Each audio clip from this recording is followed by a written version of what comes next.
Welcome to Bedtime Stories. Subscribe now and let's get started. Imagine time traveling back 5,000 years. Dawn slowly creeps across the plains of Mesopotamia, where the Tigris and Euphrates embrace in an eternal dance of silt and water. Mist hangs over the plains like a cotton shawl, and the air carries the scent of damp clay after a night of winter's drizzle. In the distance, the roosters begin to crow in the mud-brick villages. The first Sumerian family awakens to the rustling of grain in the clay granary and the faint murmur of the river, which has never known silence since its birth.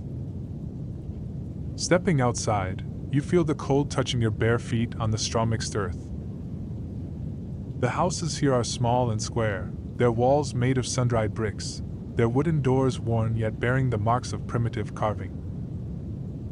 In the narrow street, a woman carries a clay jar on her shoulder, water dripping from it and leaving a thin line in the dust. A small child follows her, holding her hand, his eyes wide as he catches the first ray of sunlight painting the river golden. On the horizon, the sound of the temple rises, not the sound of a bell or a trumpet, but a long melody played by a flute. A Sumerian reed announces that day has begun and that work in the fields, temples, and markets is about to start, slowly, as if the earth itself is yawning. The streets of the Sumerian city begin to fill with movement. Through the large wooden gate, farmers enter from the distant fields, their skin still damp with the morning dew. On their shoulders, they carry baskets of barley and wheat, from which a few grains fly and fall to the ground. Small birds gather around them, quickly picking up the fallen grains before passers-by can trample them. On the edges of the street, potters spread out their wares on the ground, displaying pottery gleaming in the first sunlight. Each piece bears the color of the earth, painted with simple lines that tell tales of hunting, rain, and harvest. The air is thick with the aromas of freshly baked bread from the clay ovens, the scent of oil poured over vegetables in copper pots, and the fragrance of incense drifting from the temple doors in the heart of the city. Rising above is the ziggurat, that stepped structure of baked bricks, like a mountain built by humankind to reach for the heavens. On its terraces, the priests move about. Dressed in white, they pour holy water on the stones and chant ancient hymns understood only by those raised within the temple's embrace. There, amidst the sounds of footsteps, cattle bells, and the clang of hammers on metal, one senses that life in Sumer is not merely a daily routine, but a continuous ritual. Every movement has its rhythm, and every breath is imbued with the scent of clay and the fragrance of eternity. From the heart of the city, the muddy path descends towards the riverbanks, where life in Sumer pulsates at its slowest and clearest rhythm. The water reflects the light gray of the sky, with silver lines traced by the oars of the boats, as they gently cut across the surface. The boats are made of reeds bound with palm fiber ropes, and the scent of dried vegetation lingers even after the river has soaked them. On the bank, fishermen stand, their nets hung on wooden stakes to dry in the sun. The nets still carry the scent of clay and dampness, and water droplets fall from them onto the earth, forming small circles like the pulse of the river's heart. Children play at the edge, tossing pebbles into the water, creating a rippling sound. Short sounds fade quickly amidst the murmur of the small waves. An old woman sits on a smooth rock, slowly combing her granddaughter's hair with her fingers, her eyes following a distant boat approaching, laden with large water jugs and dried dates from other villages. The air here is saturated with the scent of wet reeds and fresh fish, and the sound of the river mingles with the light whistle of the wind passing through the tall reeds. As if all of nature were whispering in an ancient language that has remained unbroken for thousands of years. From the riverbanks, the Sumerian fields stretch out like a green carpet shimmering under the morning sun. Here, water from small canals is distributed in carefully dug channels, nourishing every palm tree, every ear of wheat, and every barley plant. The sound of water cascading from one canal to another is like a slow melody, repeating with a steady rhythm that brings a mysterious peace to the heart. The farmers, men and women, work in silence, broken only by their intermittent whispers. Their clothes are simple, made of coarse linen, their faces tanned by the sun, and their feet submerged in mud up to their ankles. One man lifts his wooden pickaxe and gently plants it in the earth, while another ties bundles of straw with palm fiber ropes. In the background, a small child runs after a white goat, his laughter flitting through the air like a feather on a light breeze. The scent of wet grass mingles with the aroma of mud and ripening wheat, and on the horizon, the ziggurat stands as a witness. All this work is connected to the heavens and to the gods whom the Sumerians believed bestowed growth and rain. Sometimes, everyone pauses for a moment, raising their heads to the sky as if reading the language of the clouds. In that brief instant, silence descends even upon the birds before everything returns to its slow rhythm, the rhythm of life, which knows no haste. As midday approaches, the city streets leading to the market begin to fill with the footsteps and voices of people. The market in Sumer is not merely a place for buying and selling, but an open stage for all of life. Here, faces from all the surrounding villages converge, carrying with them the produce of their lands and the creations of their hands. At the entrance, grain merchants spread out their wares on the ground before them. Heaps of wheat and barley, tiny golden grains trailing behind them, the scent of grain mingled with the aroma of straw fills the air. Nearby, date sellers sit arranging their dates in wicker baskets, their colors ranging from dark brown to light honey. Drops of molasses fall from some, attracting bees that circle in small groups before dispersing. In other corners, the clang of metals as blacksmiths work, shaping tools and weapons, can be heard. Sparks fly before their faces, and the smell of hot iron mingles with the smoke of charcoal. Nearby, the voice of a cloth merchant rises as he spreads out his linen fabrics, dyed with plant colors. Deep red and indigo blue gleam in the light. Passers-by touch the fabric with their fingers to test its softness. The air in the market is thick with a mixture of emotions, the aroma of freshly baked bread, the scent of incense wafting from a nearby temple, the smell of crushed olives, and the sounds of haggling, laughter, and calls. It's a small world where everything Sumer produces and everything one dreams of living another day in the embrace of this fertile land converges. Passers-by run their fingers over the fabric to test its softness. From the heart of the market, a path paved with dried clay stretches upwards towards the ziggurat, where the temple stands at its summit like a ship anchored on a mountain peak. The path is narrow but bustling with activity. Women in clean white robes carry baskets of flowers and incense, and men lead small goats or baskets of grain as offerings. The atmosphere here is different from the market. Voices gradually diminish, laughter fades, replaced by slow footsteps and whispered tones. The thick scent of incense precedes you to the steps, rising from copper vessels guarded by temple boys whose faces are covered in oil paintings that, they say, protect them from evil spirits. With each step, a wider view of the city unfolds. The bustling market behind you, the green fields on the outskirts, and the river that gleams like a thread of silver in the sun. But at the top, when you reach the large courtyard in front of the temple, everything changes. The air is heavier, but saturated with the fragrance of flowers scattered on the ground, and the slow beat of drums fills the air. It was the heart the city beats steadily. There, on the temple's threshold, stand priests in their white robes, wearing simple palm frond crowns.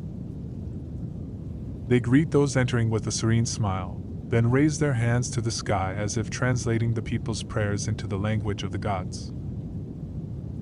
We enter through a high gate, framed by baked bricks and covered by a heavy linen curtain decorated with symbols of the sun, moon, and stars. The first step inside completely transforms the feeling. The sunlight fades abruptly, replaced by the faint glow of oil lamps on the walls. Their flames dance, creating long shadows that shift with every breeze. The temple floor is covered with Sumerian wool carpets, faded yet warm, their scent carrying the weight of years. In the center stands a wide stone table upon which sit bronze bowls laden with dates, oil, and grains. Beside them are small earthenware vessels filled with wine mixed with honey. Incense fills the hall with the aroma of homewood and myrrh, its smoke rising in swirling lines towards the wooden ceiling like silent prayers climbing to the heavens. To the side sits an old priest, his eyes half closed, his hands moving slowly over a small stringed instrument, playing an ancient melody that flows like a still stream in the night. Near the table, young women stand offering flowers, chanting slow hymns in the ancient Sumerian language, the verses cascading into the ear. The listener, as if listening to a celestial lullaby, stands in the deepest recess where light is weakest. The statue of the god, crafted from polished black stone, is carved. Its eyes, inlaid with mother of pearl and lapis lazuli, gaze in an unfailing silence. Each who enters bows slightly, whispers their name and wish, then places a small offering before departing quietly, leaving the temple to be enveloped by the whispers of bygone centuries. As the sun approaches the horizon, the sky begins to transform from clear blue to deep gold, then to a coppery red that coats every wall and surface in the city. The ziggurat casts a long shadow that stretches across the square until it almost touches the river, as if it wants to embrace the entire city before night swallows it. In the streets, farmers return from the fields, their shoulders laden with tools and their feet bearing the day's mud. Women walk with quicker steps, carrying jugs of water and food, while children run ahead of them toward their homes, laughter preceding them. The aroma of bread rises from the clay ovens in every alley, mingling with the scent of warm soup simmering in pots. In the market, copper merchants fold their wares, covering grain with cloth and gathering fabrics from ropes, while the sound of the day's last deals fades away. Near the river, boats return to moorings, and sailors tie their ropes to wooden stakes. The sound of the ropes being pulled mingles with the whistling of the cold wind coming from the water. Little by little, the city quiets down, but from afar, the faint drums of the temple can be heard, announcing the beginning of the night rituals. In these moments, one feels that Sumer is preparing for another journey, the journey of the night, which will envelop it in its tranquility and secrets. When the sun sets, the gates of night open to a heavy stillness that envelopes the city. The moon slowly rises, a large silver disk, casting its light upon the mud-brick surfaces and the still river, until Sumer appears as a small sculpture submerged in the cool light of the temple. The drums begin to beat with a slow rhythm, their sound deep as if coming from the heart of the earth. Priests emerge carrying long torches, their flames dancing with the movement of the wind, reflecting on the walls of the ziggurat in changing shapes, as if the gods the same thing moves in the shadows in the square in front of the temple. Men and women sit on the ground in circles, chanting slow hymns interspersed with the sounds of reed pipes. Children, overcome by drowsiness, sleep on their mothers' laps as the night breeze passes over them, carrying the scent of incense mingled with the fragrance of the distant river. In the center of the circle stands the high priest, raising his hands to the sky, his eyes closed, whispering words understood only by those who have learned the sacred language of Sumer. The hymns rise and fall like gentle waves on a dark shore until everything falls into complete silence. At that moment, nothing is heard but the rustling of the reeds by the river and the murmur of the water. It is as if the whole city has entered into an endless, silent prayer. In the narrow alleyways, the wooden doors begin to close slowly, but behind them, life continues differently. Inside the Sumerian houses built of sun-dried bricks, small hearths burn in the corners, lit by quiet fires that make only a soft crack as they consume pieces of dry wood. The family sits in a circle. The father in the middle child places a basket of dates and flatbread in front of him, and the mother distributes the food to the children while they all huddle together on woolen blankets to protect them from the night's chill. The aroma of hot bread mingles with the scent of soup. In the background, the gurgling of water from an earthenware jar can be heard, a little of it seeping onto the ground, forming a dark stain on the mud. After dinner, the elders lean against the walls, and the old man begins to tell the story. His voice is slow and deliberate. Each word seems to have come from another time. He speaks of Sumerian heroes who crossed deserts, of gods who descended with the rain, and of cities swallowed by floods and then reborn from the mud.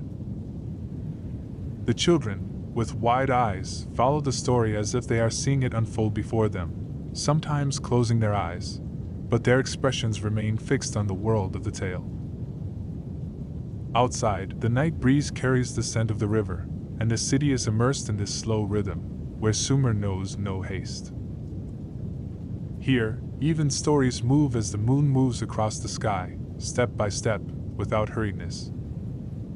Outside the warm houses, the walls of Sumer stretch out like a wide belt encircling the city, built of baked bricks, topped by a row of torches whose flames sway in the wind.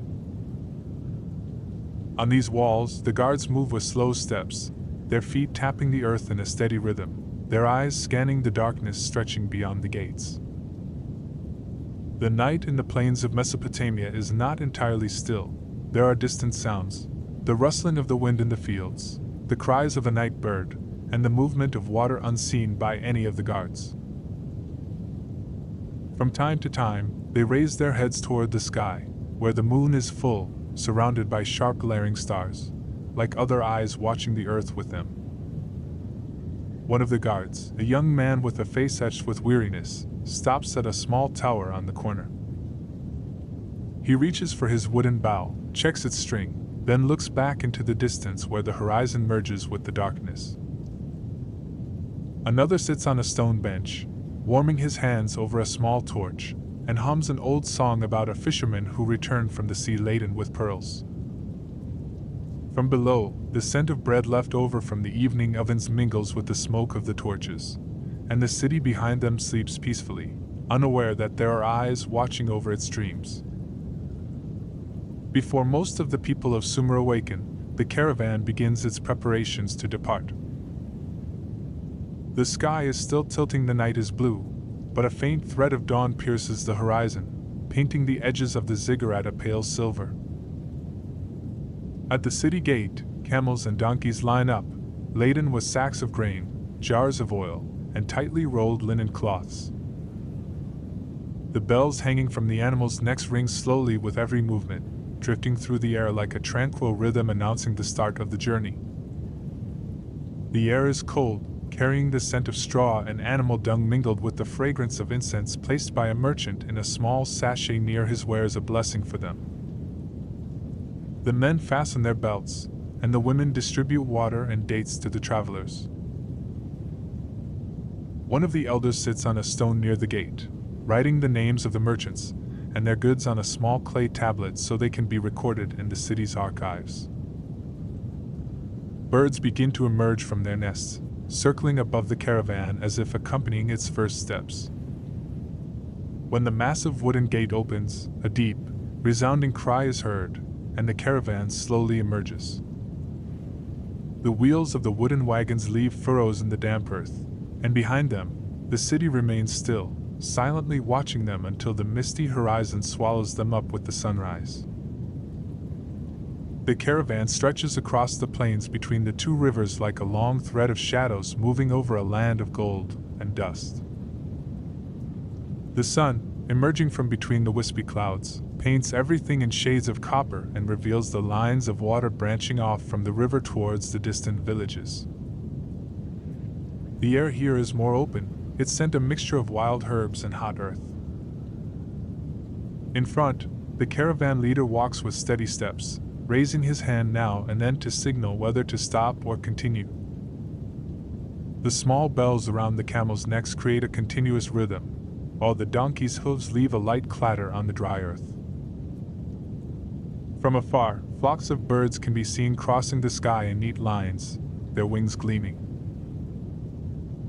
Under the morning light, a merchant, his face turned towards the sun, tells his companions tales of the cities they will visit, of their bustling markets and their diverse aromas. In the background, a young woman sings a low, ancient Sumerian melody, her voice echoing with the caravan's movement, as if it were part of the river that accompanies them. With every step, Sumer recedes behind them, but its shadow remains with them in the stories they tell and the dreams they pin on the end of this journey. After hours of walking in the scorching sun, a small oasis appears before the caravan, like a green island in a sea of golden earth. Palm trees cast their shadows on a clear pool of water, reflecting the blue sky. Its edges are bordered by smooth white stones, placed by hands that have known the way for centuries. When the caravan arrives, some travelers rush to the water to wash their faces and hands, while the camels bend down to drink, creating bubbles and a sound. A quiet sip here, cooler and more fragrant, a blend of palm scent and water's moisture, with a hint of damp clay. Traders sit in small circles, bringing out bags of dates and bread, exchanging food with other caravans that have preceded or followed them. Conversations range from news of distant cities to grain prices in the markets, and even tales of sandstorms that have befallen travelers on the roads. In a corner of the oasis, an old traveler sits on a mat, reading from an ancient clay tablet words written in cuneiform script. It tells the story of a Sumerian king who ruled after a great flood. Children draw near to listen, the wind playing with the edges of their mat, while the caravan gathers its strength, preparing for the afternoon journey when the sand will once again reign supreme. As the palm shadows recede, the caravan slowly leaves the oasis, as if departing a fleeting refuge. The sun, now high in the sky, sends forth its rays sharp as swords, making the air above the sand tremble as if breathing heavy heat. After a short distance, the wind begins to stir first. A soft whisper brushes the edges of the cloth, then slowly rises until it becomes a continuous whistle, dragging grains of sand that strike faces and hands. The sky on the horizon turns a pale yellow, and the boundaries between earth and air blur in a sandy haze that swallows shapes. The men of the caravan pull the ground tighter around their heads, and the women shield the children's faces with thick pieces of cloth. The camels lower their heads and continue on their way with determination, their bells ringing as if defying the sound of the wind. Amidst this small storm, the voices of the leaders rise to keep the line together so that the caravan doesn't get lost in this shifting void. Despite the harshness of the moment, within each traveler is a strange sense of belonging to this rhythm, the sun, the wind, the sand, and the caravan moving on, just as the Sumerian caravans did thousands of years ago. After hours of walking through the wind and sand, the sky begins to clear, and the colors regain their clarity. In the distance, the shapes of huge stones appear scattered, like the remains of a giant's bones that slept here long ago. As you approach, the outlines of the half-collapsed walls become clearer. Stone arches, no longer roofed, and columns barely visible, carved in Sumerian cuneiform script, lead travelers cautiously through the empty alleyways. The sound of footsteps on the dusty ground echoes between the walls, and the air is eerily still, broken only by the faint whistle of the wind passing through the ruined windows. Some stones are covered with small desert plants that cling to them as if trying to protect them from oblivion. An elderly merchant stands before a slanting stone slab, touching it with his hand and saying in a low voice, Here was a thriving market 100 generations ago. Floods destroyed it, and people stayed away. Some travelers sit in the shade of the wall, drinking water and listening to the elders' tales of cities that rise and then fall, while the children run among the ruins, as if discovering a magical world.